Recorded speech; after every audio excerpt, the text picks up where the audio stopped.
집에서 오늘 스노우 사파이어의 냉해에 대해 이야기 나눠볼까 합니다. 제가 일하는 곳에 두고 키우던 스노우 사파이어인데요. 반대편으로 이렇게 돌리면 노랗게 변한 잎들이 많이 보이죠. 6개월 전만 하더라도 이런 모습이었어요. 이 상태의 스노우 사파이어를 이렇게 두 개의 화분으로 나눠서 식재를 했었고요. 오른편에 있는 이 분을 집에서 키우다가 늦가을 무렵에 일하는 곳으로 옮겨 키웠는데요. 그 명절 무렵에 날씨 굉장히 추웠잖아요.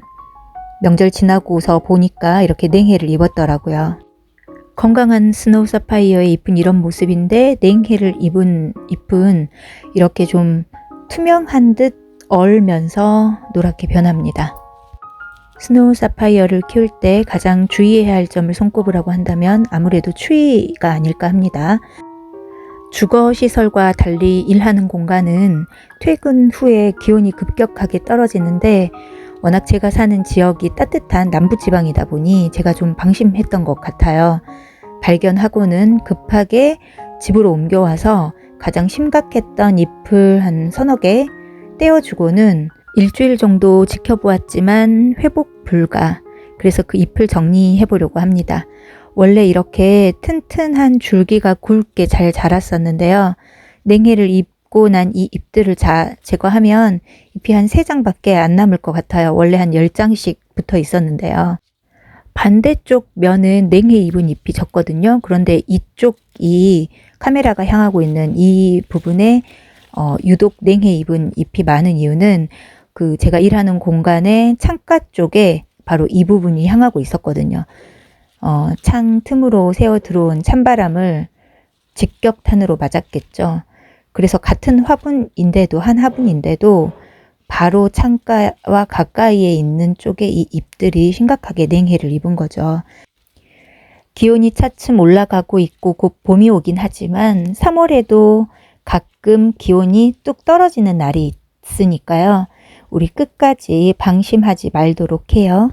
자, 냉해 입은 잎들을 이렇게 떼어내고요. 마르거나 한 부스러기들도 이렇게 떼어줍니다. 깔끔하게요. 이런 부분들에서 또 곰팡이 생기기도 하고 벌레가 생기기도 하니까요.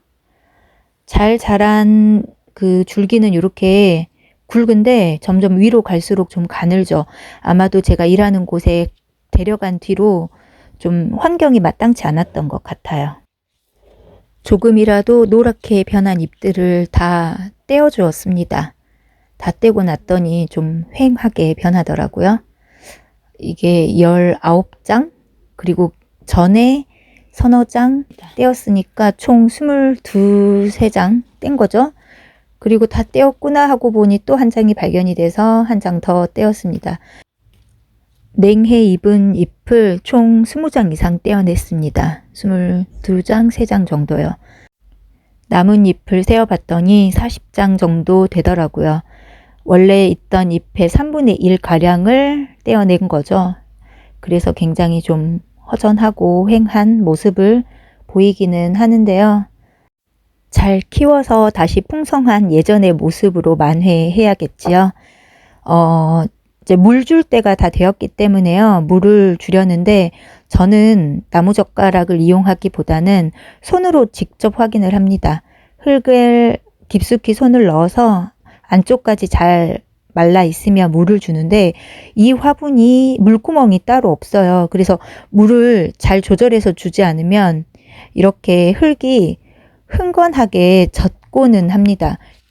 4년 전에 선물 받았던 아이인데 물구멍이 없다는 걸 첫 번째 분갈이 때 알았어요. 그냥 저는 별 생각 없이 보통의 화분 키우듯 그렇게 키웠는데도 과습이 한 번도 오지 않더라고요. 과습에 좀 강한 편이구나 생각은 해요. 그렇더라도 물 줄 때 좀 신경 써서 주고는 있습니다. 이번에 조금 과하게 줬더니 흥건하네요.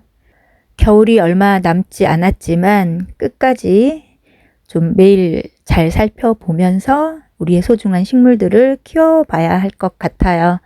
자, 오늘도 제 영상 시청해 주셔서 감사합니다.